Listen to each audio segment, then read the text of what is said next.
नमस्कार साथियों, आपके अपने YouTube channel target with agri Adda पर फिर से एक बार स्वागत है। दोस्तों, हम पढ़ रहे हैं व्यंजन संधि और व्यंजन संधि में हम 21 नियमों पे चर्चा कर चुके हैं। और दोस्तों, आज जो हमारा अगला जो नियम होगा वो होगा व्यंजन लोप की संधि जिसे बोलते हैं, जिसमें क्या होता है न का लोप हो जाता है। तो अगला नियम हमारा कौन सा होगा? व्यंजन लोप की संधि का नियम। तो इसमें हम चर्चा करते हैं। जो भी लाइव आ चुके हैं कृपया करके वो चैनल के लिंक को भी शेयर करें, उनसे मेरा निवेदन है। व्यंजन संधि, आज व्यंजन संधि वो कंप्लीट हो जाएगी। यानी मैंने कहा था कि पूरी व्यंजन संधि को हम 24 नियमों में बांटकर पढ़ेंगे और हमने 21 नियमों में चर्चा कर ली है। और यदि जिसने नहीं देखे हैं तो पीछे टारगेट विद एग्री अड्डा यूट्यूब चैनल के लिंक को ओपन करें, सब्सक्राइब करें और हिंदी ऑल कंपटीशन की ग्रामर आपको वहां कंटिन्यू मिलेगी। हाँ दोस्तों, जरूर जीरो लेवल से हिंदी भाषा के परिचय से लेकर वर्ण विचार, अब हमारी जो संधि कंप्लीट होगी और जो भी विद्यार्थी शिक्षक भर्ती की तैयारी करने वाले हैं कि कुछ ही दिन में हम शिक्षण विधियों की क्लास शुरू करने वाले हैं, जिसमें हम यानी कि शिक्षण विधियों की चर्चा करेंगे। हिंदी की भी करेंगे, मैथ की भी करेंगे, सोशल साइंस अदर हम करेंगे। क्योंकि एक शिक्षक भर्ती परीक्षा रिट की बात करें 150 नंबर की होती है, तो लगभग मान के चले दोस्तों 70 नंबर होते हैं ना, वो मेथड से संबंधित होते हैं। यानी कि यह मान के चलो 50% सौदा इसी से आता है। तो हम बात करते हैं व्यंजन संधि के नियम नंबर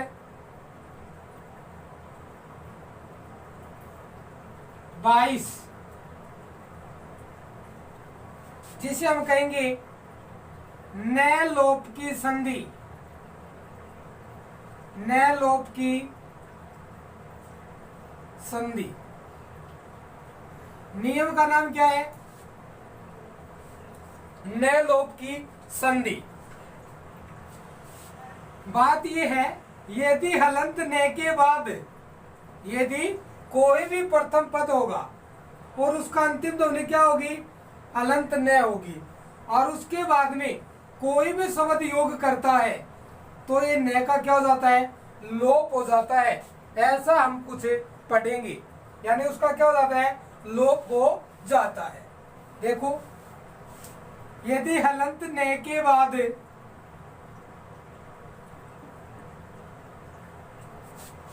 कोई शब्द योग करे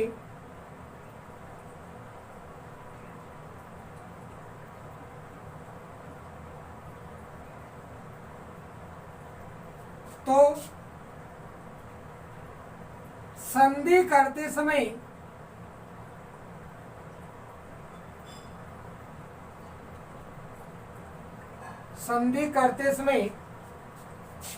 हलंत न का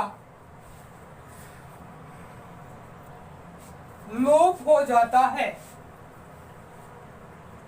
लोप हो जाता है। हमने पढ़ा था कि लोप का मतलब होता है वर्ण का गायब होना या वर्ण को हटा देना। ये बात हमने शुरू में जब संधि शुरू की थी बताई गई थी आपको।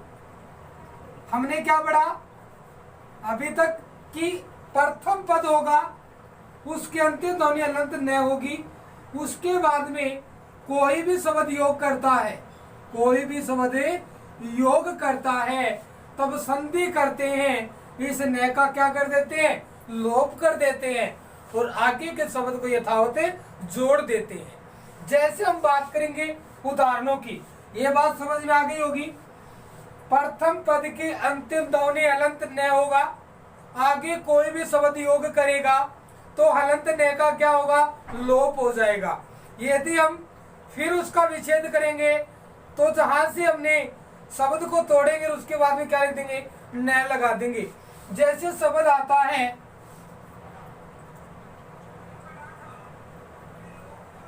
युवन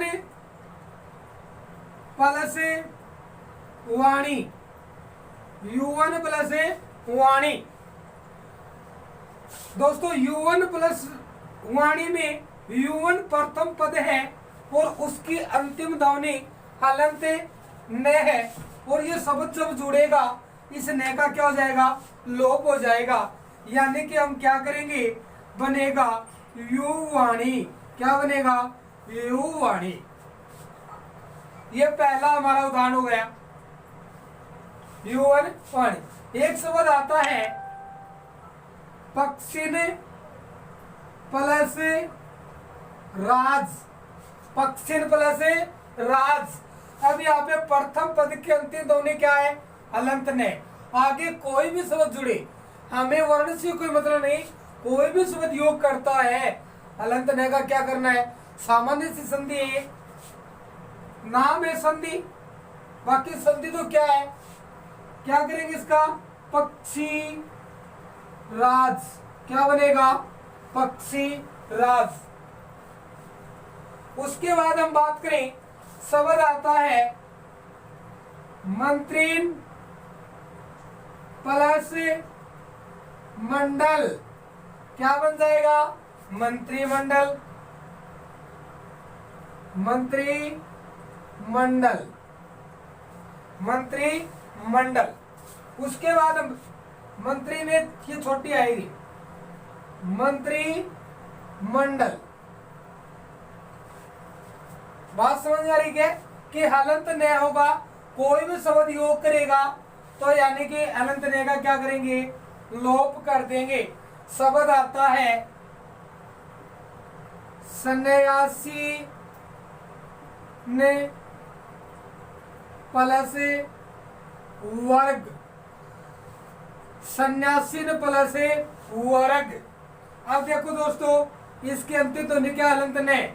आगे कोई भी शब्द जुड़े तो क्या बनेगा इसका, सैन्य या सी वर्ग, सन्यासी वर्ग।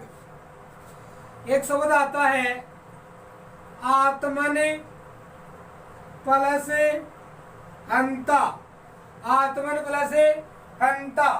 आत्मन में हलंत न है, आगे हंता शब्द है तो क्या बनेगा, आत्म हंता, आत्म हंता। यानी कि ये इसका संधि पद बनेगा और ये इसका संधि विच्छेद होगा। बात समझ में आ गई क्या, कोई भी शब्द हो उसके अंतिम ध्वनि हलंत न हो, आगे कोई भी शब्द योग करता है, संधि करते समय उस न का क्या कर देंगे, लोप कर देंगे। दोस्तों मैंने आपको बताया था, एक शब्द बताया था राजेंद्र। क्या बताया था, राजेंद्र। इसकी संधि बनेगी राजा जोड़ इंदर। यदि ऐसी संधि बनती है तो संधि होगी गुण सवर संधि। कौन सी संधि होगी, गुण सवर संधि। अगर दोस्तों बात करें राजन, राजन शब्द ले लें तो क्या हो जाएगा, राजन प्लस इंदर, तो शब्द क्या बनेगा, तो ऐसे भी आता है राजन प्लस इंदर, राजन प्लस इंदर। अब दोस्तों इसमें दो संधियां होंगी, एक तो न लोप की संधि मान सकते हैं, न का लोप करके, और ए का ए बन जाएगा, तो दो संधियां हो जाएंगी। यहाँ पर एक शब्द आती है U1 प्लस अवस्था, U1 प्लस अवस्था। इसका न क्या है, लोप है। न का क्या करेंगे, लोप करेंगे तो क्या बनेगा, यू हुए।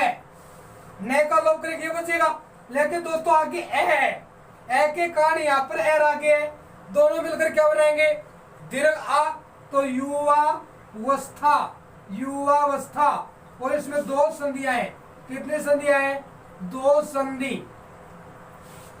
यदि U1 प्लस अवस्था इस रूप में टुकड़ा देते हमें तो हमें संधि करनी है, कौन सी संधि करनी है, व्यंजन लोप की संधि, या हम कह सकते हैं व्यंजन संधि।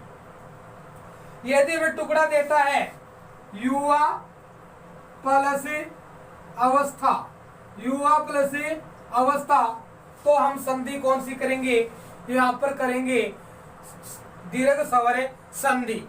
युवावस्था, ये टुकड़ा कौन से का है, दीर्घ स्वर का, और युवन प्लस अवस्था ये है व्यंजन संधि का। और देते डायरेक्ट शब्द ऐसे देते युवावस्था, युवावस्था। तो बताना क्या करेंगे, युवावस्था ऐसे देगा ना, तो हमें क्या करना है। अब हम नहीं कह सकते कि कौन से टुकड़े से दिया है, वो हमें विकल्प पे चयन करना होगा।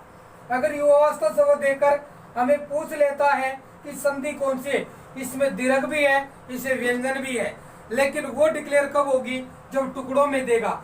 टुकड़ा इस रूप में दिया, हम निश्चित कह देंगे संधि कौन सी है, दीर्घ स्वर संधि।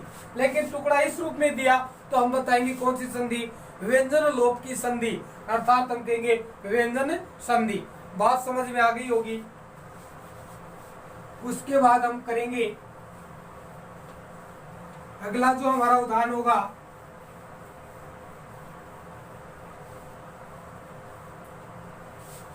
अगला उदाहरण हम करेंगे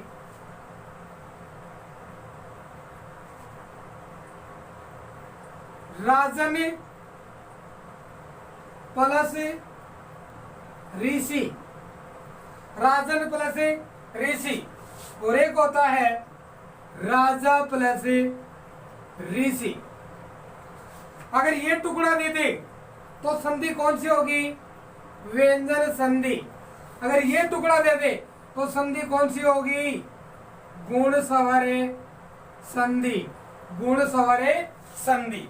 गुण सवर संधि क्या कहती है कि ए या आ के बाद में री स्वर योग करता है तो री का क्या बन जाता है, हर आदेश होता है। दोस्तों बात करें, राजा में अंत ध्वनि क्या है, आ, और आगे क्या है री, इसका क्या बनेगा अर, जोड़ेंगे यहाँ पर क्या था राज, आगे क्या था सी, जोड़ेंगे रा, आधा जय आधा है लेकिन आगे ऐसोर है तो राज, रे का आ जाएगा ऊपर, क्या बनेगा राजर्षि। कौन सा बनेगा, राजर्षि। लेकिन दोस्तों इसमें भी बात करेंगे ना तो राजन प्लस ऋषि। टुकड़े में बात होगी, बहुत इंपॉर्टेंट उदाहरण है। राजन, ने का तो लोप हो जाएगा, क्या करेगा ने का लोप। अब शब्द बचा राज प्लस ऋषि, राज प्लस ऋषि, जोड़ेंगे शब्द बनेगा राजर्षि। अब बताओ शब्द को देखकर, संयुक्त संधि पद को देखकर हम डिक्लेयर नहीं कर सकते कौन से, लेकिन मूल रूप से इसमें कौन सी संधि मानी जाती है, गुण संधि ही मानी जाती है। लेकिन टुकड़ा इस रूप में दे देगा, टुकड़ा इस रूप में देगा तो हमें कौन सी करनी है, व्यंजन। लेकिन टुकड़ा इस रूप में कर दिया और राजर्षि शब्द दे दिया और उदाहरण में गुण दे दिया तो हम ये करेंगे। समझ में आ गई बात, थोड़ा सा इसको ध्यान रखना है। बस इस टुकड़े में देगा ना तभी हमें व्यंजन करनी है, नहीं तो हमें कौन सी मानेंगे, गुण ही मानेंगे। बात समझ में आ गई क्या, कि हलंत ने के बाद में कोई भी शब्द योग करता है, हलंत ने का क्या हो जाएगा, लोप हो जाएगा। बात समझ में आ गई क्या, कमेंट में बात जरूर बताएं, हाँ या ना में। ओके, आगे बढ़ सकते हैं क्या, हाँ चलो आगे चलते हैं अगले नियम पे। नियम नंबर 23 हम बात करेंगे, नियम नंबर 23 की।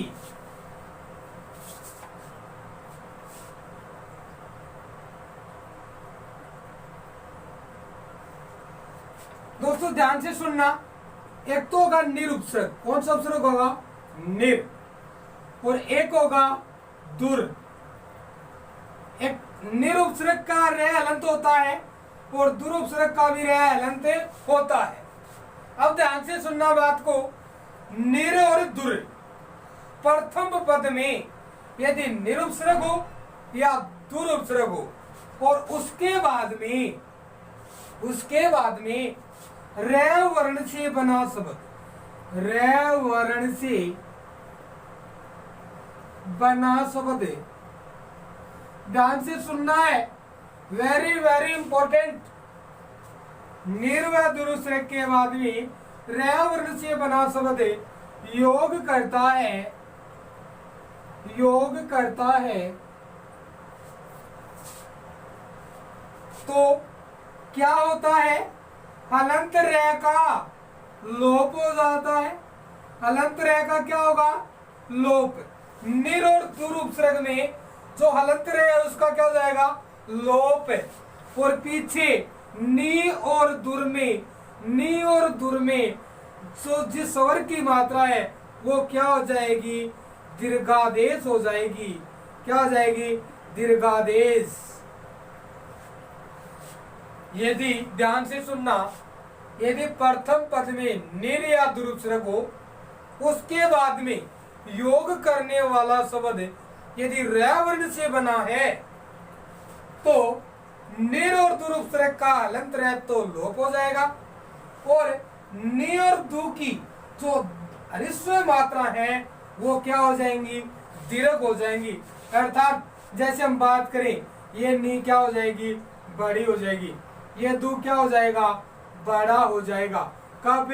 संधि करते समय। ये बात समझ में आ गई क्या?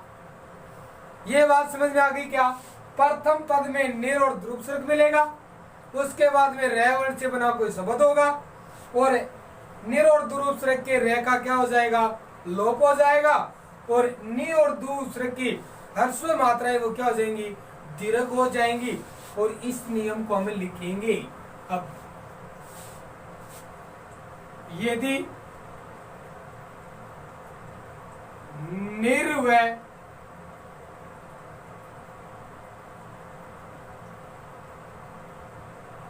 दुर उपसर्ग के बाद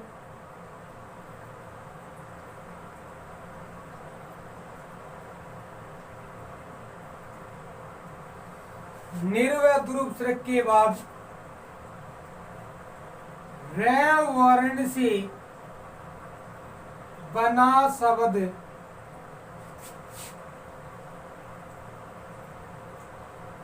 योग करता है, योग करता है, तो संधि करते समय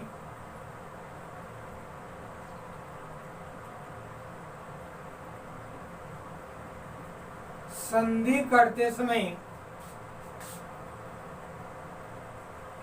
निर व दुर उपसर्ग के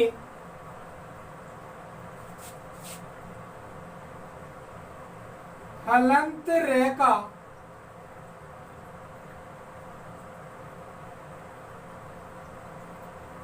लोप हो जाएगा,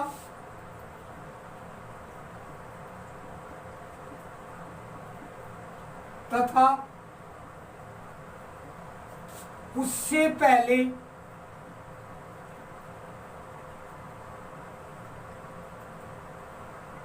स्वर दीर्घादेश हो जाएंगे।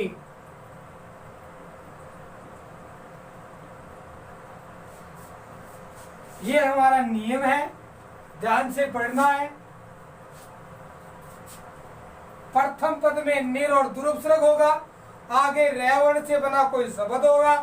जब उसकी हम संधि करेंगे, संधि करेंगे तो निर और दुरुपसर्ग के र का लोप हो जाएगा, और हम जब यानी कि आगे जो शब्द जुड़ेगा पीछे की मात्राएं वो क्या हो जाएंगी?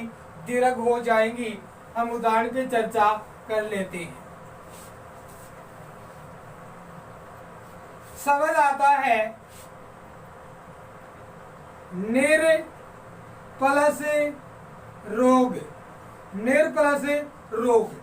यदि दोस्तों बात करें, ध्यान देना, इस नियम की मैं बात विसर्ग संधि में भी करूंगा, लेकिन विसर्ग संधि में थोड़ा सा अंतर है। उसमें मिलेगा हमें नि है प्लस रोग। यदि ऐसे मिलेगा तो हमें करना है विसर्ग संधि।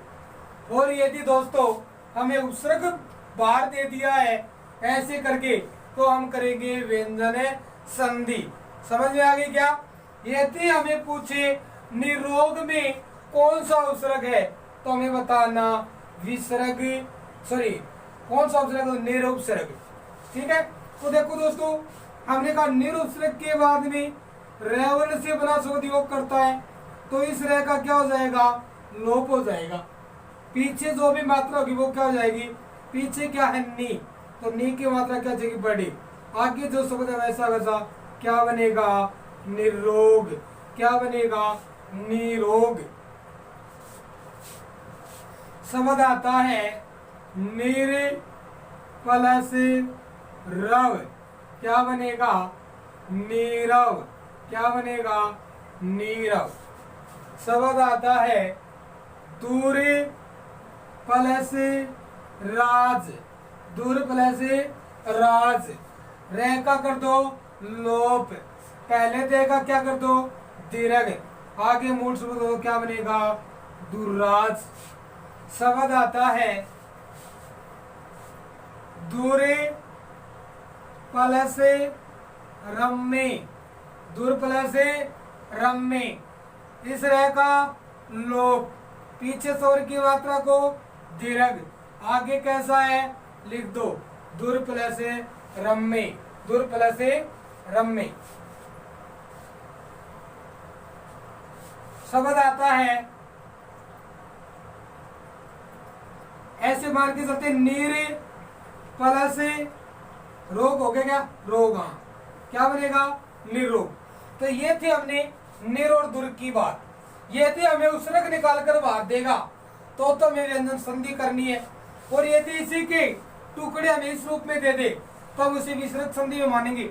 जैसे दे दिया निय प्लस रोग, निय प्लस रव, दुह प्लस राज, दुह प्लस रम्मे। यदि टुकड़े इस रूप में देता है तो संधि कौन सी होगी? विसर्ग। टुकड़े इस रूप में देता है तो संधि कौन सी होगी? व्यंजन संधि। ये बात समझ में आ गई होगी कि यदि निर व दुरुपसर्ग के बाद में र वर्ण से बना कोई शब्द योग करता है, संधि करते समय निर व दुरुपसर्ग के र का लोप हो जाता है और उससे पहले जो स्वर ह्रस्व होते हैं उसकी मात्रा क्या हो जाती है? दीर्घ हो जाती है। अब हम बात कर लेते हैं लास्ट व्यंजन संधि के नियम, जिसे हम कहेंगे अहन की संधि। कौन सी संधि? अहन की संधि। नियम नंबर 24, नाम देंगे इसे अलग से। इसे कहते हैं अहन की संधि। अहन की संधि। दोस्तों बात करें, अहन का वैसे मतलब होता है दिन, लेकिन दोस्तों अहन की जहां संधि होगी वहां पर प्रथम पद में हमें अहन ही मिलेगा। अब इसके नियम हम दो बांटेंगे इसको, नियम नंबर 1 और नियम नंबर 2। अहन की संधि के दो नियम बनाएंगे। प्रथम पद में अहन हो, क्या हो? अहन हो, प्लस आगे र वर्ण हो या र वर्ण से बना शब्द हो। मैं लिख देता हूं र वर्ण से बना शब्द हो। ध्यान से सुनना, पहला नियम, प्रथम पद में शब्द मिलेगा अहन और उसके बाद में र वर्ण से बना कोई शब्द योग करता है। इस दोनों के स्थान पर अहो आदेश हो जाएगा। क्या बन जाएगा? अहो। समझ में आ गई बात? प्रथम पद में अहन होगा, आगे र वर्ण से बना शब्द होगा, तो इसका मतलब क्या हो जाएगा? अहन का अहो बन जाएगा। क्या बन जाएगा? अहो बने जाएगा। ऐसे हम पढ़ेंगे। आगे हम जो मूल शब्द है उसको लिख देंगे, जैसा भी होगा। आगे क्या लिखेंगे? मूल शब्द आगे जो है। ठीक है। फिर दूसरी बात, यहां तो एहन हो प्लस यहां पर रेवण से बना शब्द होगा, यहां पर होगा रे के अलावा, रे के अलावा कोई भी वर्ण, कोई भी वर्ण, यहां पर रे वर्ण से बना होगा, रे वर्ण से बना होगा तो एहन का बनेगा एहो, ये बात हम पढ़ चुके हैं। लेकिन दोस्तों रे वर्ण के अलावा कोई भी शब्द है, इस एहन का बनेगा एहर, क्या बनेगा एहर, और जिसका रे क्या होगा हलंत होगा। ये बात समझ में आ गई क्या, ये बात समझ में आ गई क्या?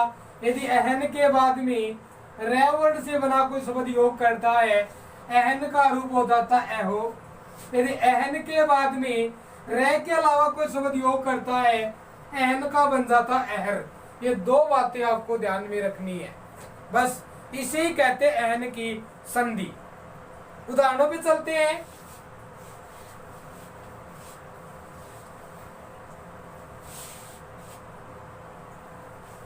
इस तरफ कर लेते हैं एहन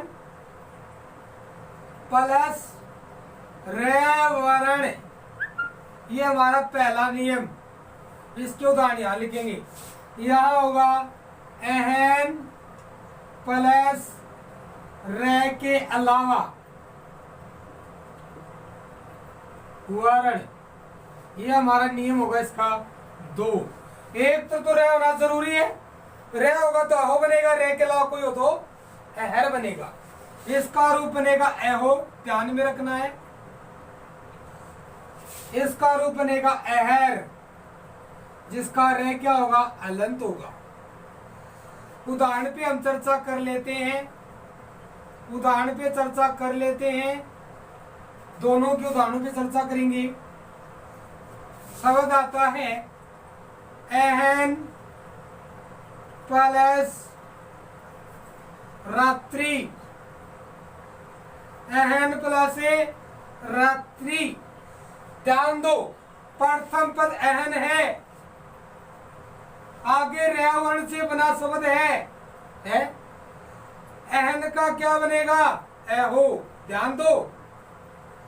प्लस आगे क्या है रात्रि, ध्यान रखना, इसका बन जाएगा रात्र, क्या बनेगा रात्र, एहो रात्र। ध्यान देना, तीन शब्द हैं, एक तो अक्षी, एक निशा और एक रात्रि। ये तीन जो शब्द हैं, संधि जब विच्छेद करेंगे तो अक्षी लिखा जाएगा, निशा लिखा जाएगा, रात्रि लिखा जाएगा। लेकिन संधि पद बनाएंगे, अक्षी का लिखा जाएगा अक्ष, निशा का लिखा जाएगा निश, और रात्रि का लिखा जाएगा रात्र। ये सबसे बड़ी बात है। अब देखो, हमने संधि में तो लिखा रात्र और विच्छेद में लिखा रात्रि, ये तीन शब्दों का ध्यान रखना है। एहन प्लस रात्रि क्या बना एहो रात्र। शब्द आता है इसी रूप में, बात करें यहां पर एहन प्लस रूप, एहन प्लस रूप। प्लस से पहले एहन शब्द है, आगे क्या है रे वर्ण से बना शब्द रे रूप, इसका बन जाएगा एहो। आगे क्या है रूप का लिखेगा रूप, क्या बनेगा एहो रूप। बात समझ में आ गई क्या? हमने ये पढ़ा एहन के बाद में रे से बना शब्द आता है, एहन का रूप एहो होगा। अब बात कर लेते हैं एहन के बाद में रे के अलावा वर्ण।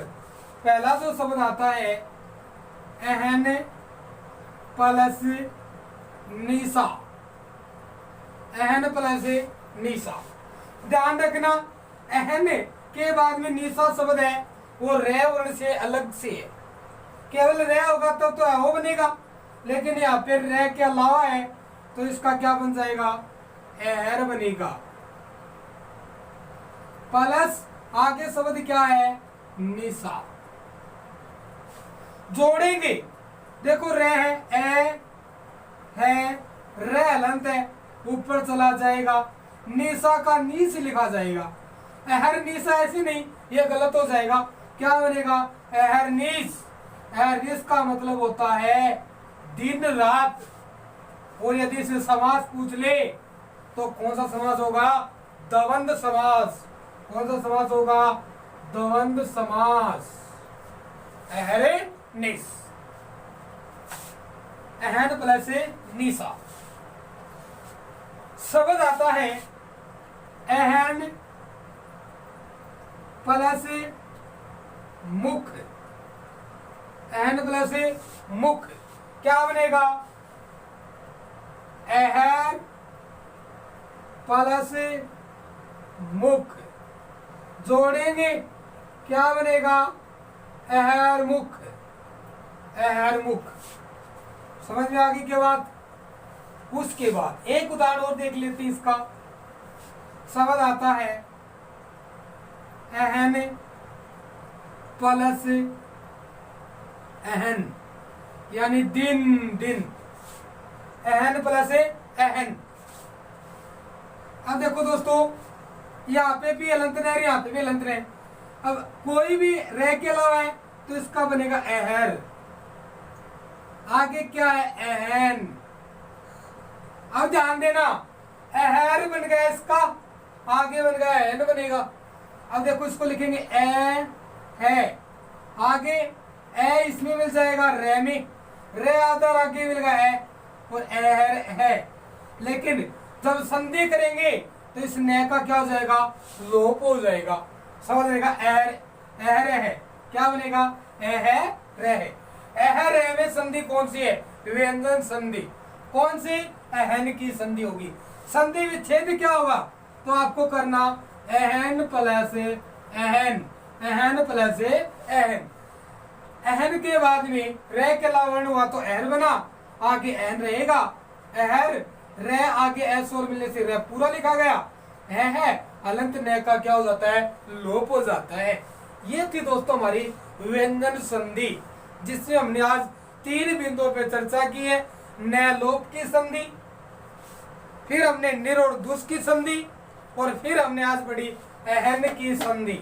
यदि अहन के बाद में रेवर्ण से बना शब्द योग करता है, अहन का रूप होता है अहो, और यदि रे के अलावा वर्ण होता है तो शब्द बनता अहर। क्या बनता है? अहर। ये हमने पढ़ा। तो दोस्तों, अगर वीडियो अच्छा लगा हो तो उसे शेयर करें, और यदि चैनल को सब्सक्राइब करना है तो ऊपर दिए गए लिंक को दबाएं और ज्यादा से ज्यादा